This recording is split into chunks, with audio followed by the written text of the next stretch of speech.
성경 말씀은 에스더 5장 1절 말씀부터 보겠습니다.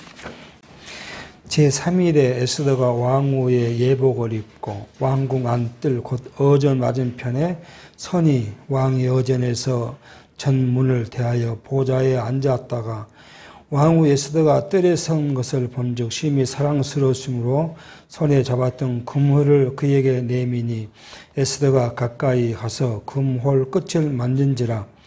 왕이 이르되 왕후 에스더여 그대의 소원이 무엇이며 요구가 무엇이뇨? 나라의 절반이라도 그대에게 주겠노라. 에스더가 가로되 오늘 내가 왕을 위하여 잔치를 베풀어 싸우니 왕이 선히 여기시거든 하만과 함께 임하소서. 우리는 지금 에스더서를 통해서 유다 민족에 하나님께서 보호하시는 그 주권적 섭리를 지금 살펴가고 있습니다. 지난 시간까지 우리가 살폈던 말씀이 하만이 모르드게의 관계 속에서 유다 민족을 진멸시키고자 했던 그런 이 계획을 세우는 것을 우리가 이제 살펴왔습니다. 그렇게 하만의 이 음모에 따라서 이스라엘 백성들에게 이제 진멸하겠다는 사실을 조서로 통해서 127도에 다 공포하게 했고, 그 내용은 127도에 사는 유다인들을 그 지역 사람들이 그 유다 민족을 가서 죽이고 그들이 갖고 있던 재산을 빼앗아도 된다는 그 허락한 조서를 이제 내리게 됩니다. 그게 이제 우리가 역사적 사건으로 보면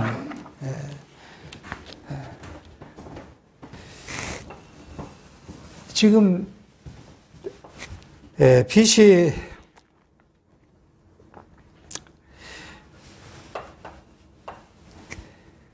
486년에 아하스로 왕이 즉위를 해서 이제 3년 후에 즉위 후 3년 후니까 우리가 보면 484년이죠. 484년에 이러한 사건이 지금 벌어져 있습니다. 그래서 이때가 이제 와스디라는 왕이가 폐위를 당하고, 그로부터 이제 또 4년 후, 7년이죠. 7년 후에 누가 왕이 되나 그러면 누가요? 이제 에스더가 왕비의 이제 책봉을 한 것이죠. 그리고 그 후에 478년에 2차 여인들을 모집하고 있을 때, 지금 성경이 그렇게 전개가 됩니다. 2차 모집일 때, 그때 어떤 일이 있었냐? 그 모르드게가 내시들이 왕을 살해하고자 한 것들을 알게 됐고, 고발한 사건이 이제 있었습니다. 그런 일이 있은 후에, 이제 12년입니다. 즉위 12년이니까 12년 채 된 해에 475년에 어떤 일이 있어요? 하만과 모르드게 사이에서 하만의 음모가 지금 이제 시작된 그런 이제 관계이죠. 그리고 하만의 음모가 이제 시작되고 나서 1년 후에 474년에 지금 사건이 지금 벌어진 겁니다. 조서를 내리고 하는 이야기죠. 1월 13일 날 조서를 내립니다. 1월 13일 날 조서를 내려서, 그렇게 하니까, 누가요? 이 모르드게가 굵은 베옷을 입고 이제 슬퍼하고 그랬다. 그런데 모르드게가 굵은 베옷을 입고 어디를 들어갈 수 없어요? 왕궁을 들어갈 수 없어요. 굵은 베옷을 입었다는 것은 슬픔을 이야기하니까 왕궁에 들어갈 수 없으니까, 아마 그 전까지는 뭐예요? 모르드게가 계속 날마다 왕궁에 들어가서 에스더가 어떻게 잘 지내고 있는지 그런 것들을 이제 살폈던 것 같아요. 들어오지 않으니까 에스더가 시녀를 보냈는데 모르드게가 왕궁을 들어올 수 없게 굵은 베옷을 입고 있었고, 그리고 이제 이 에스더가 자기 이제 사촌 오빠한테 옷을 벗으라고 해도 벗지 않고, 그런 일이 지금 지난 시간에 있었습니다. 그러고 나니까 뭐 어떻게 해요? 이제 모르드게의 일들을 통해서 누구하고 이제 에스더와의 관계가 됐는데 에스더에게 어떤 일을 벌였어요? 너가 이제 민족을 구원해라. 그런 이야기를 했을 거 아니에요. 그러니까 에스더가 뭐예요? 내가 지금 왕이 나를 만난 지도 30일이 지났는데 법상 왕이 부르지도 않는 때 내가 나가면 뭐예요? 내 생명이 위태롭다라고 이 오빠의 말을 거절하죠. 그러니까 모르드게가 이제 우리는 이 모르드게의 말을 주시할 필요가 있어요. 뭐래요? 너는 어떨지 모르지만은 하나님 너 말고 다른 사람을 통해서도 뭐예요? 우리 민족을 구원하실 것이다. 그러면 너는 하나님께서 너를 왕비로 책봉을 하게 하셨던 하나님의 일, 그럼 뭔가 너를 하나님 쓰고자 하실 것인데 너는 그것을 거절하고 너 혼자 편안하지만 하나님은 너 아니더라도 분명히 우리 민족을 구원하실 것이다. 그때 너의 가족과 너나 우리 가족에는 뭐가 되겠냐 하는 이야기를 한 것이죠. 자, 이런 말에 자극을 받은 모르드게가 뭘 해요? 이제 에스더가 그러면 다 모든 유다 민족을 모아서 3일간 금식 기도를 하고 그러면 내가 나가겠습니다. 그 이야기를 하죠. 그러니까 예를 들어서 지금 13일에 이런 이야기 있으니까 14, 15, 16 이게 뭐예요? 금식 기간이잖아요. 이제 금식한 기도의 기간이에요. 그 끝날 무렵, 그죠? 끝날 무렵. 자, 그러니까 이쯤 16일에서 18일쯤 되겠죠. 이 무렵에 이제 뭐가요? 에스더가 왕에게 이제 나간 이 사건이 벌어집니다. 이제 오늘쯤 그 이야기를 하고 있습니다. 자, 왕에게 나갔다. 그랬더니 왕이 에스더가 지금 어전 문 앞에 서 있는 에스더를 보고 왕이 너무 아름답게 보여서 불렀어요. 그물을 내보내서 오게 했고, 그리고 뭘요? 또 무슨 일을 이거 왔습니까? 그거 아니에요. 혹시 나한테 요구할 것이 있습니까? 요구한다면 뭐예요? 이 나라의 절반이라도 내가 사실 굉장히 왕비를 사랑하는 마음이 절반이라도 줄 테니까 요구할 거 있으면 하시오. 라고 지금 이야기합니다. 하나님은 이 에스더의 마음도, 누구 마음도요? 왕의 마음도 주관하신다는 사실을 알 수 있어요. 에스더가 무슨 얼마나 지혜로워서 전략이 풍부해가지고 이런 일을 하겠습니까? 근데 에스더가요, 오늘 내가 지금 왕을 위해서 잔치를 베풀었으니까 당신의 이인자인 누구를요? 하만을 데리고 오십시오. 그렇게 해서 지금 요구 사항이 뭐예요? 잔치를 베풀었다는 거 아니에요. 자, 역사는 표면적으로 누구예요? 아하스로 왕에 의한 것이 기록되어 있죠. 우리 지금 역사서니까 아하스로가 어떻게 했다는 걸 기록하고 있지만 아하스로 왕이 위에 이것을 주관하신 분이 누구예요? 하나님이라는 거예요. 우리는 이 사상을 잊어버리면 굉장히 우리의 모든 주권자이신 하나님 사상을 잊어버리면 역사를 해석할 수가 없는 일이에요. 그러니까 일반 역사자들은 다 뭐예요? 우연한 거예요. 우연한. 근데 우리는 뭐예요? 이 역사는 하나님의 주권적 섭리 아래서 하나님의 계획하시고 작정된 일, 하나님의 쓰신 각본대로 이것이 이루어져 간다는 것이 우리는 믿어지니까 하나님의 주권을 우리가 믿는 것이고 우리의 삶 속에 일어난 모든 일이 뭐예요? 하나님의 주권적 섭리라는 사실을 인정하면 뭐예요? 해석이 가능해지는 것이죠. 우리는 여기서 하나 제가 질문을 한번 던져보려고 합니다. 한국 교회가 그동안에 많은 일을 벌였는데 그 중에 하나가 뭐냐 하면 구국운동이에요.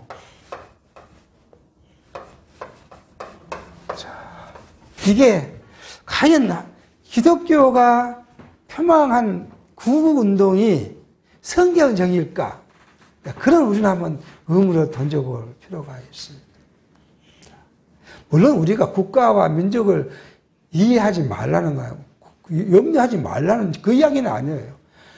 교회의 본질이 어딨냐 그러면 주권자신 하나님에 나아가는 것이지, 인간이 무슨 국가를 잘 만들고 부흥을 하고 국가가 잘 되고 잘 살고 이것이 우리의 육체적인 것이 목적이야. 우리의 목적은 어디에 있냐? 그것이 하나님의 나라에 있다는 거예요. 그걸 한번 우리가 오늘 생각해 보고자 합니다. 1930년도에 평양에서 조선 장로교 총회가 있었습니다. 그때 어떤 성경을 사회자가 읽었냐 그러면 로마서 13장 1절에서 2절의 말씀을 3절의 말씀을 이제 읽었어요. 어떻게 이 말씀 제가 대독해 보면, 각 사람은 위에 있는 권세자들에게 굴복하라. 권세는 하나님께로 나지 아님이 없나니 모든 권세는 다 하나님의 정하신 바라. 이 말이 뭐예요? 주권자신 하나님을 좀 이야기해요. 그러므로 권세를 거스리는 자는 하나님의 명을 거스림이니 거스리는 자들은 심판을 자취하리라.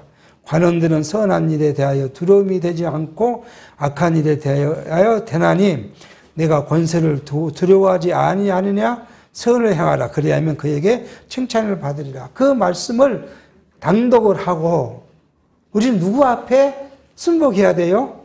권세자 앞에 순복해야 합니다. 그렇게 이제 강론을 펼칩니다. 1930년도면 권세자가 누굽니까? 일본 천황이잖아요. 그러니까 일본 천황 앞에, 천황의 권세 앞에 순복을 해야 합니다. 그래서 기독교는 뭐 해야 돼요? 일본이 계획하고 있는 거, 동남아 공영을 위해서 하는 전쟁에 앞장서야 합니다. 뭐가 결탁했어요? 세상 권력과 결탁을 한 것이 1930년대에 있었던 일입니다. 거기에 설교자가 누구였냐면 한경지 목사였어요. 그때 이 한국 교회가 누구하고요? 세상 권세에 순복합니다. 근데 이 세상 권세에 순복하진 않은 또 분들도 많죠. 그래서 신사참배를 안 하고 독립운동 한 그런 기독교인도 많아요. 그럼 그분이 옳으냐? 육체적인 것에서는 뭐예요? 독립운동 할 수 있죠. 육체는 우리가 국가 안에 있으니까. 근데 교회가 그것을 한다는 건 뭐예요? 하나님 나라를 구하는 일에 반하는 일을, 육체의 일을 지금 진행하고 있다는 거예요. 하나님 나라를 구하는 일을 등하시하고 뭐 하는 것이에요? 육체의 일을 지금 구하고 있어요. 우리 본질을 지금 이야기하는 거예요, 본질을. 우리가 대한민국 국민으로서 국가를 위해 가서 헌신하는 거, 뭐 군대 가고 이것을 나쁘다는 것이 아니라 우리가 구하는 본질은 하나님 나라에 있다는. 자, 근데 해방이 됐습니다. 초대 대통령이 누구였죠? 이승만 씨였어요. 이승만 씨가 누구예요? 기독교인이었어요. 저는 이승만 씨를 기독교인이라고 안 봐요. 교인이라고 봐요, 교인. 그러니까 교회라는 데 다니는 교인. 그러니까 이승만 씨가 대통령이 되고 뭐세요? 이북과 남한이 대치되니까 반공을 이야기하니까 교회가 어디 앞선서요? 또 반공주의자가 돼요. 6.25 지났습니다. 이제 누가 득세했습니까? 박정희 씨가 득세했잖아요. 그러니까 박정희에 또 붙었습니다. 교회가. 그래서 뭘 해요? 조창기도회를 해요. 이제. 그래서 5.16 혁명을, 반란을 일으킨 것이 정당하다고 유명한 목사님들이 모여갖고 조창기도회를 하고 국가와 민족을 위해 기도한다고 그러고 대통령을 위해서 기도한다고 그렇게 해서 뭔 주의자가 돼요? 반공주의자가 돼요. 그게 오늘 뭐세요? 괴물을 낳아요, 오늘. 현대 지금 우리가 바라보고 있지 않습니까? 괴물을 낳는 결과가 한국 기독교가 어디예요? 세상 권력에 야합하는 그 결과가 지금 오늘날 이것을 만들었어요. 그러니까 요즘에 젊은 또는 신실한 목사님들이 굉장히 비판적이죠. 거기에 대해서. 우리의 본질을 떠나고 육체와 함몰되니까 이런 괴물들이 나온다라고 지금 비판하고 있는 걸 볼 수가 있어요. 우리는 투표권을 갖고 있고, 우리 다 개인의 생각이 있으니까 정치를 바라보는 생각이 다 다를 수 있잖아요. 그건 뭐가요? 교회가 예단할 필요는 없잖아요. 교회는 무엇을 해야 돼요? 오로지 하나님 말씀과 그 나라와 그 의를 구하는 일에 힘쓰고 가르쳐야지, 괜히 세상 것 갖고 이러쿵저러쿵 이야기할 이유가 교회 안에서는 없잖아요. 우리는 전라도에 있으니까 생각이 비슷비슷할 수 있지만, 서울에 있는 사람은요, 큰 교회는 뭐예요? 전라도도 있고, 경상도도 있고, 경기도도 있고, 다 있잖아요. 그러니까 그 지역에 따라 정치의 색깔이 틀리니까 요즘 지금 난리입니다. 각 교회가. 교회 안에 정치 색깔이 다르니까 지금 싸우고 난리예요. 근데 그것을 뭐로 교회 안에서 이야기할 필요가 있겠냐 하는 거죠. 이 말씀은 이렇게 세상 권력에 이야기하는 것이 아닙니다. 다음 4절을 보면 이렇게 해요. 그는, 세상 권력이자 그는 하나님의 사자가 되어 내게 선을 이루는 자니라. 세상 권력은 누구를 이야기해요? 하나님의 사자가 돼서 그리스도의 지체에게 무엇을 이루는 자요? 선을 이루는 자에게 그 권력에 뭐 하라고요? 순복하라는 거예요. 그런 것이지 세상 권력에 순복하라는 이야기가 아닌데 오해시키니까 또 예. 그 다음에 두 번째가 이걸 해요. 뭔 이야기 합니까? 마태복음 6장 13절의 말씀, 33절의 말씀. 자, 우리가 늘 외우고 늘 말씀드리는 얘기. 너희는 먼저 그 나라와 그 의를 구하라. 이 모든 걸 너희는 그 나라와 그 의를 구하라. 이렇게 이야기. 그 나라와 그 의를 또 어떻게 해석해요? 내가 몸담고 있는 이 나라와 나라를 위해서라고. 그렇게 이야기를 합니다. 그러니까 요한일서 기자는 이렇게 요한일서 1장 1절에 살아가는 자들아 영을 다 믿지 말고 오직 영들이 하나님께 속하였나 시험하라. 많은 거짓 선지자가 세상에 나왔습니다. 우리 주변에 말씀을 가리키는 사람들의 영을 시험하고 구분할 필요가 있어요. 그 입에서 나오는 말이 뭐예요?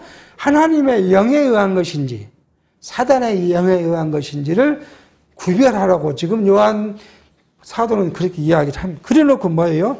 뭘로 그것을 할 것이냐 하는 거예요. 뭘로 그것이 하나님의 속한 영인가? 이렇게 말합니다. 자녀들아, 지금 4절, 요한일서 4절입니다. 자녀들아, 너희는 하나님에 속하였고 또 저희를 이기었나니 이는 너희 안에 계신 이가 세상에 있는 이보다 크시다. 우리가 하나님에 속했어요.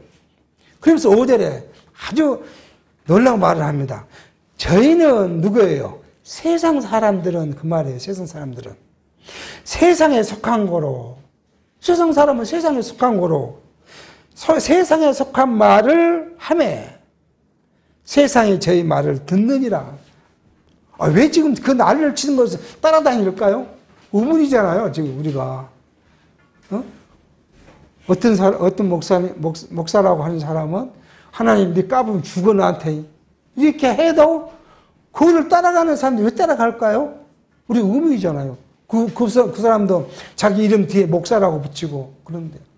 근데 오늘 분명히 사도 요한이 이야기하죠. 저희는 그 사람들은 뭐예요? 세상에 속한 사람들이고 그렇기 때문에 세상 말을 해도 세상에 속한 사람이니까 그걸 따라다닌다는 거예요. 근데 우리는요. 하나님에 속한 사람은 그 말이 세상 말이기 때문에 따르지 않는다는 거예요. 6절에 우리는 하나님께 속하였으니 하나님을 아는 자는 우리의 말을 듣고 하나님께 속하지 아니한 자는 우리의 말을 듣지 아니하니 진리의 영과 미혹의 영이 이로써 아느니라. 그렇게 말해요. 그러니까 세상 말을 하는 것인지 하나님의 말을 하는 것인지 그것이 진리의 영과 거짓 영을 구별하는 일이라고 이야기를 해요. 그러므로 우리 믿는 사람들, 요한일서 5장 1절에 예수께서 그리스도이심을 믿는 자마다 하나님께로서 난 자니 또한 내신 이를 사랑하는 자마다 그에서 난 자를 사랑하느니라. 그러면서 10절 하나님의 아들을 믿는 자가 자기 안에 증거가 있고 하나님을 믿는 우리 모든 사람 우리 안에 누가 증거가 있어요? 하나님의 증거가 있어요. 하나님의 백성이나 우리 증거 안에 있는데 하나님을 믿지 아니하는 자는 하나님을 거짓말하는 자로 만든다. 그러니까 그 사람들이 말하는 건 누구 뭐 하는 사람이에요? 하나님을 거짓말하는 자로 만들어요. 또 극단적으로 이야기하면요, 여러분 교회를 나오면 뭘 받는다고요? 물질의 복을 받습니다. 건강의 복을 받습니다. 자녀의 복을 받습니다. 그렇게 육체의 것을 이야기하는 사람은 누구를 거짓말하는 사람은요? 하나님을 거짓말하는 사람. 아니 복을 못 받으면 하나님 거짓말하는 사람이잖아요. 어? 내가 건강의 복을 못 받으면 하나님 거짓말하는 사람이잖아요. 내가 물질의 복을 못 받으면 하나님 거짓말하는 사람이잖아요. 거짓말하는 신이잖아요. 사람이 아니라. 그런다는 거 아니에요. 이는 하나님께서 그 아들에게 관하여 증거하신 증거를 믿지 아니합니다. 또 증거는 이것이니, 이제 하나님을 증거한 증거는 이것이니, 하나님은 우리에게 영생을 주신 것과 이 생명의 그 안에 있는 것이다. 그러니까 하나님의 생명을 이야기하는 것이 증거예요. 아들이 있는 자에게는 생명이 있고 하나님의 아들이 없는 자에게는 생명이 없느니라. 내가 하나님의 아들 이름을 믿는 너에게 이것을 쓴 것은 너희로 하여금 너에게 생명이 있음을 알게 하려 함이니, 또한 아는 것은 우리 하나님께 속하고 온 세상은 악한 자에 처한 것이며, 또 아는 것은 하나님의 아들이 이르러 우리에게 지각을 주사. 중요한 말이에요. 여러분과 저에게 하나님께서 하나님을 아는 지각을 주어야 하나님을 알 수 있는 건 지각을 주사 참된 자를 알게 하신 것과, 또한 우리가 참된 자야 곧 그의 아들 예수 그리스도 안에 있는 것이니 그는 참 하나님이시오 생명이시니라. 그렇게 지금 이야기합니다. 그러니까 우리에게 하나님의 영 지각을 주시면 그 세상에 속한 것과 우리를 영에 속한 것을 구별하게 해요. 그래놓고 이제 요한 사도가 결론을 내렸습니다. 요한 2서 1장 9절에 지나쳐 그리스도의 교훈 안에 거하지 아니한 자마다 하나님을 모시지 못하되 교훈 안에 거하는 이 사람이 아버지 아들을 모시느니라. 뭐요? 그리스도의 교훈, 성경의 말씀, 교훈을 안에 가지고 있는 사람이 하나님을 모시는 것인데, 10절 누구든 이 교훈을 가지지 않고 너희에게 나아가거든 그를 집에 들이지도 말고 인사도 말라. 그에게 인사하는 자는 그의 악한 일에 참여하는 자니라.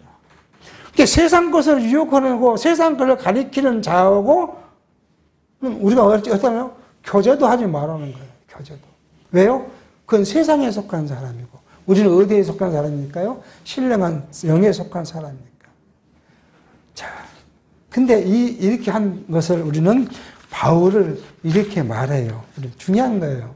그러면 너희가 어디에 가 살아야 되느냐? 여러분과 제가 어디에 살아가야 돼요? 하늘에 가 살아야 되잖아요. 그 말은 뭐예요? 세상 사람과 교제를 안 하고 살려면 우리가 하늘에 살아야 되잖아요. 이제 바울은 그렇게 말해요. 그건 아니다. 육체로 살아가는 것은 우리가 같이 밥을 먹어야 되고 일도 같이 해야 되고 그렇게 살아가야 되잖아요. 그런데 이 육체가 아니라 뭐예요? 신령한 것을 이야기하면 그때는 뭐예요? 세상에 속한 것과 신령한 것에 속한 것, 사단에 속한 것과 하나님에 속한 것을 분명히 구별해서 세상에 속한 것에 참여하지 말라고 사도 바울은 결론을 내렸습니다. 그래서 저는 이 구금운동, 이것은 육체로서는 우리가 있을 수 있는 일이지만 교회의 신령적 가치로 보면 전 비복음적이라는 것. 우리는 구할 건 뭐요? 하나님의 나라. 그래서 새 번역은 그래요. 하나님의 나라와 그 하나님의 의를 구하라. 그렇게 번역을 해놨어요. 새 번역 성경에는 이 말씀을. 그러니까 우리의 구할 것은 하나님의 나라. 그리고 뭐예요?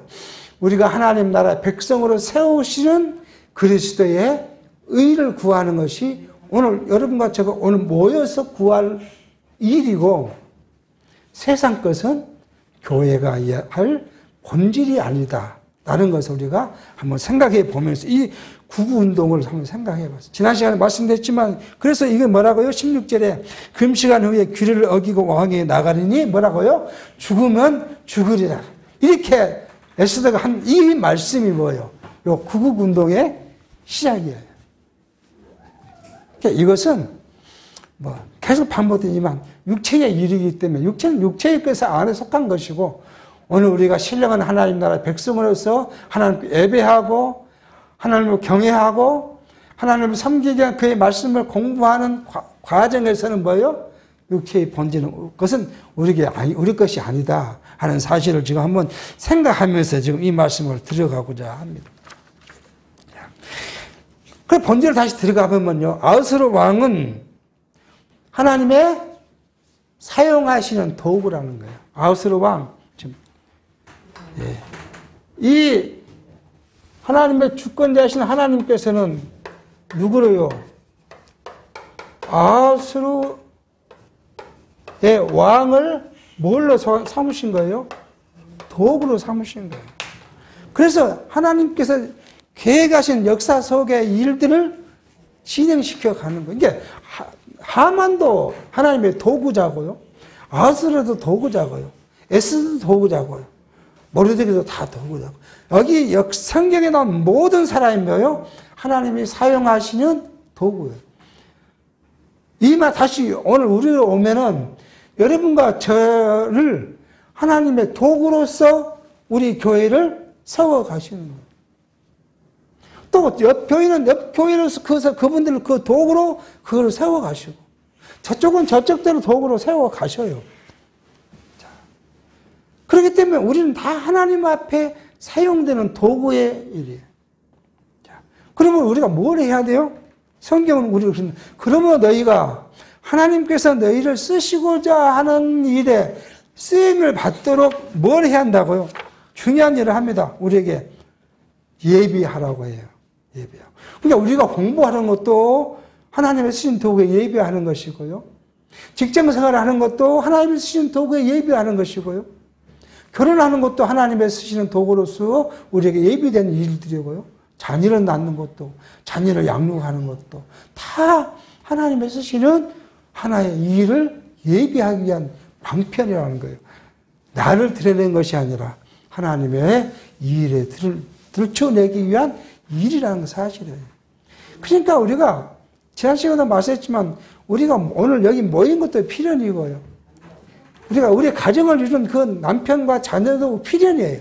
다 필연이에요. 하나님께서 필요해서 여러분과 저에게 다 주셨고 아내도 주시고 남편도 주시고 자녀도 주시고 또 우리에게 물질도 주시고 건강의 정도도 주시고 물질이 크고 작은 것도 주시고 자녀의 뭐 잘나고 못나고 다 알맞게 주셨어요. 우리 되게 하기 위해서.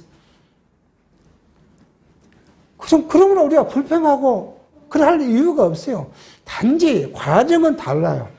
여러분과 저가 서로의 과정은 다르지만 모두가 다 하나님의 도구로서 쓰임 받는 사실을 우리가 인정하는 것이 바로 오늘 성경을 이해하는 기초라는 것을 이제 이해해 볼 수 합니다.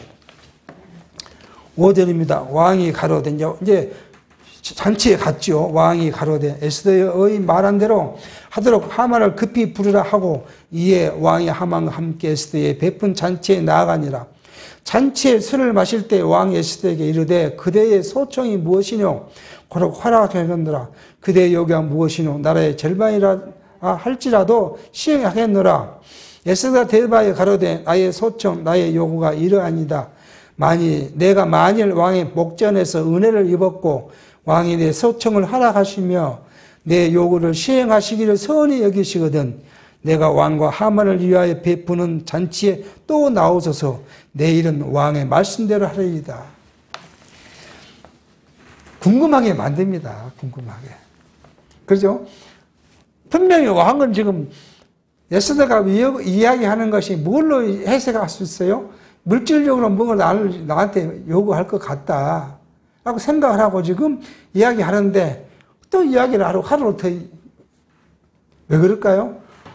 이 일을 왜 하나님이 꾸몄다는 일을 어디서 바로 다음에 가면 그 일을 이제 알 수가 있습니다. 이제 에스더가 지금 더 왕을 궁금하게 만들어요. 9절 이날에 하만이 마음이 기뻐 즐거이 나오더니 모르드게가 대궐 문에 있어 일어나지도 아니하고 몸을 움직이도 아니하는 것을 보고 심히 노하나 참고 집에 돌아와서 사람을 보내 그 친구들과 그 아내 세레스를 청하여 자기의 부성한 영광과 자녀가 많은 것과 왕이 자기를 들어 왕의 모든 방백이나 신복보다 높인 것을 다 말하고, 기분 좋게 지금 왕하고 왕비가 한 잔치에 갔다 나오는데 왕궁 문에서 누가 모르드게가 딱 앉아가 나오니까 고개 들고 꿈쩍도 않고 있다는 거 아니겠어요? 그러니까 기분이 확 잡쳐갖고 지금 와서는 자기 친구들을 부르고 마누라 불러가지고 뭐예요? 자기의 성공한 것, 재물이 많고 성공한 성공한 것을 지금 자랑했다는 거예요. 그 이야기는 뭐예요? 부성한 영광과 자녀가 많은 것과 왕이 자기를 모든 방백들 위에 지금 이긴 자니까요.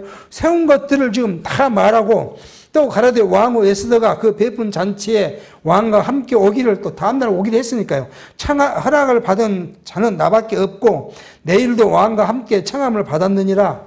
그러나 유다 사람 모르드게가 대거 문에 앉은 것을 보는 동안은 이 모든 일이 만족하지 아니하도다. 그 안에 세레스와 모든 친구가 이르되 50규빗이나 높은 나무를 세우고 내일 왕에게 모르드게를 그 나무에 달기로 구하고 왕과 함께 즐거이 잔치에 나가셔서 하만이 그 말을 선히 여기고 명하여 나무를 세우니라. 우리 말에 자기가 선다는 거지 않아요.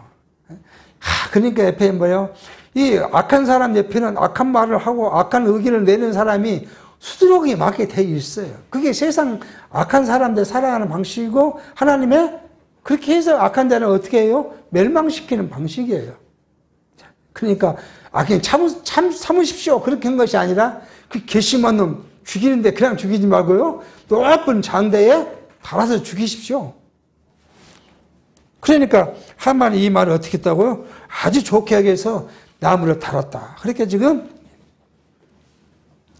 이 에스더 사건은요, 우리가 다시 좀 생각해 보면 뭘 하겠습니까? 그리스도가 고난받고 십자가에 매달리고 수모와 저랑을 당하고 마침내 벌써 가시면류관을 쓰시고 옆구리에 창을 받고 죽으셨지만 사흘 만에 부활하시고 그 다음에 사망 권세를 이기신 그리스도께서 결국 승천하신 그 영광을 지금 예표한 것이에요.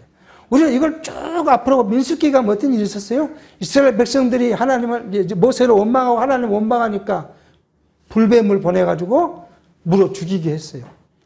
이게 온 백성들이 하루에 2만 몇 명을 죽고 나니까 막 놀래가지고 했으니까 하나님께서 모세에게 뭐 했다고? 놋뱀을 만들어서 장대에 높이 세우고 그걸 바라보는 사람은 물러서 앞으로 죽을 사람도 나음을 얻게 할 것이다.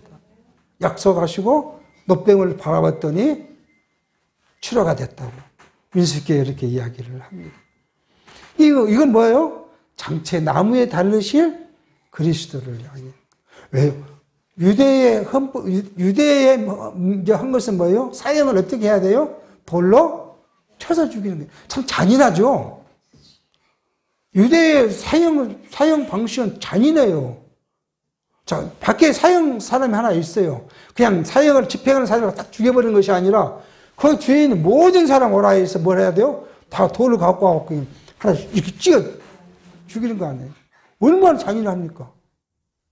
그렇게 유대의 사형 제도는 그러는데 이렇게 사형대로 가면 무엇을 못해요? 예수가 십자가에 달릴 수 없어요. 그러니까 민수기에 그것을 예수가 십자가에 달릴 것이라는 것을 모형적으로 보여주시고 또 오늘 여기서도 모형적으로 보여주셔요. 구원의 일을 보여주시는. 그리고 마지막 가서는요, 예수가 십자가에 달리신데 뭐를 통해서요? 유다를 누가요? 로마가 지배하게 해서 로마 법에 의해서 사형자는 어디에요? 십자가 틀에 매달리게 해요. 그래서 뭐요? 몇천 년 전에 하나님께서 모형적으로 보여준 사건이 몇천 년 후에 그대로 성취됐다는 거예요. 그러니까 우리 이 과정을 보면 어떻게 해요? 하나님께서 그 역사를 하나님 뜻대로 주관하시는데 뭘 이루겠어요? 언약하시고 언약의 성취대로 이루어 가시는 하나님의 역사 섭리를 우리가 생각하고 그래서 주권자신 하나님이시죠. 이 어둠의 세계는 사단은 이렇게 이 구약 시대는 뭘로 와요? 육체로 이렇게 나타나서 보여주지만 신약 시대는 뭐요? 우리의 마음 내면에서 일어나요. 내면. 여러분과 제 내면에 뭐가 솟아오르면요, 육체의 욕망이 솟아오르면 악한 걸 생각하게 될 거예요. 우리 속에서 뭐가 올라오면요. 성령의 소욕이 올라오면 우리는 선한 마음을 갖게 돼 있어요. 근데 이걸 누가 주관하셔요? 하나님께서 주관하셔요. 나를 훈련시키려고 악한 것을 생각하도록 육체의 욕망을 발동시켰다가 내가 무너지고 나면 너는 안 되지 하고 성령의 소욕을 통해서 다시 우리를 힘을 주고 새롭게 이렇게 오직 나만 너를 이렇게 세울 수 있는 분이라고 우리를 가르쳐줘요. 그러니까 우리가 항상 말씀드리지만 우리가 고단하고 힘들고 역경을 그거를 낙심할 필요 없고 그것을 우리가 고민할 필요가 없어요.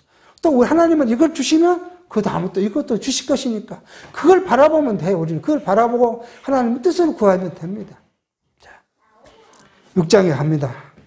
6장 1절에 이 밤에 왕이 잠이 오지 아니하므로 명하여 역대 일기를 가져다가 자기 앞에서 읽더니 그 속에 기록하기를 문지킨 왕의 두 넷이 빅다나와 데레스가 아하수에로 왕을 모살하려 하는 것을 모르게 고발하였다 하였는지라. 왕이 가로되 이 일을 인하여 무슨 존귀한 관작을 모르게 베풀었느냐. 시신이 대답하되 아무것도 베푸지 아니었습니다. 보십시오. 하나님께서는 누구의 마음을요? 왕의 마음을 다 번잡스럽게 만든 거예요. 번잡. 마음이 고민하고 생각이 많아지니까 뭐예요? 잠이 오지 않는 거예요. 이게 우리 여러분과 제가 뭐 불면증이 있고 잠이 안 오는 이유를요. 이게 뭐예요? 우리 생각이 복잡하니까 안 오는 거예요. 우리 생각이 머리가 단순하고요. 명쾌하고 깨끗하고 그러면요. 잠이 안 올 수가 없어요. 이게 뭘로 번잡해요? 육체 것으로 번잡해요. 육체 것으로. 대런 우리 여자 집사님들 가장 많이 하는 거 이 끼니 먹고 나면 먹기가 걱정스러워요. 다음 끼가 걱정스럽고. 근데 저녁을 먹고 나면 내일 아침 무엇을 해야 될 거고. 이것이 걱정이라 그러잖아요. 그냥 주는 대로 있는 대로 먹고 사는 거예요. 우리 남자 집사님들 있는 대로 주는 대로 먹고 사는 것이 가장 행복해요. 뭘 먹고 싶느냐? 아니 뭐 먹고 싶어. 그냥 있는 대로 먹지. 이게 가장 아내를 사랑하는 마음이에요. 있는 대로 주는 대로 먹겠다. 그러니까 번잡스럽게 하니까 왕이 잘로 안 되니까 뭐요? 또 뭘 믿고 싶어요? 역사를 읽고 싶어요. 근데 또 역사책도 앞에 그 페이지를 읽겠겠어요? 모르드가 고발한 페이지를 읽고 나서 읽으니까 야 그러면 그 내시에게 뭘 한가요? 야 혹시 그 무슨 관적을 상을 뭘 내렸지? 아무것도 안 내렸다는 거 아니에요. 하나님은 이렇게 왕을 도구로 사용하시는데 뭘 유발해요? 궁금증을 유발해요. 잠을 못 자게 하고 그 다음에 역사를 책을 읽게 하고 역사를 하필이면 모르드게 사건을 읽고 그렇게 하죠. 왜요? 왜 이렇게 하셨어요? 왕을 통해서 뭐 하게 해주셨어요? 이제 내일 누가 가요? 에스더가 한 이야기를 듣고 그 일을 시행하려고 하는 그 전에 지금 하나님은 정지 작업을 지금 다 하고 있는 모습을 있어요. 그래서 하나님은 뭐예요? 역사의 죽은 자시고 아하수르의 왕은 도구이신 것을 우리가 생각합니다. 우리가 우리가 무슨 능력이 있습니까? 가만히 생각하면 다 사람 자기 능력이 있다 그래요. 어떤 능력이 있어요? 단지 우리는 어떤 능력을 갖고 있습니까? 하나님께서 주신 은사에 따라. 그죠? 하나님 주신 은사에 따라. 내가 무슨 기묘한 능력이 있는 것이 아니라 하나님 여러분과 저에게 주신 은사. 그 은사는 각 달라요. 은사의 모양도 다르고 은사의 크기도 다르고 또 여러분과 저에게 믿음의 분량도 다 다르게 주셨어요. 그래서 믿음의 분량대로 우리가 하나님을 섬기고 그리스도를 사랑하고 지체를 사랑하고 그리스도 몸된 교회에 우리가 봉사하고 살아가도록 한 그것 말고는 내 능력, 육체의 내 능력을 어디다 자랑할 필요가 있겠습니까? 그래서 우리가 육체의 삶을 살아갈 때 그 육체 안에서 교회를 이루어갈 때 모두가 다 누구예요? 하나님의 은사에 따라서 그리스도께서 주님의 믿음의 분량대로 살아가면 우리가 마음이 평강해지실 것이고 우리 머리가 복잡해지죠. 물질에 가는 것도 경제에 가는 것도 건강에 가는 것도 자녀에 가는 것도 사업에 가는 것 모두가 다 봐요. 하나님의 주신 은혜에 따라 분목에 따라 내가 살아간다. 오늘 100원을 주신 100원에 감사하고 내일 10,000원을 주면 10,000원에 감사하고 주신 분복을 감사하며 살아가는 것이 성도가 살아가는 방식이고 성도가 살아가는 궁극적인 목적이라는 거예요. 그러니까 내가 주신 은혜가 감사하면 더 큰 욕심을 부를 필요가 없는 것이죠. 그래서 예수님께서 오늘 그런 거예요. 너희가 육체에 따라서 무엇을 먹을까, 무엇을 입을까, 무엇을 입을까 구하지 마라. 그것은 누가요?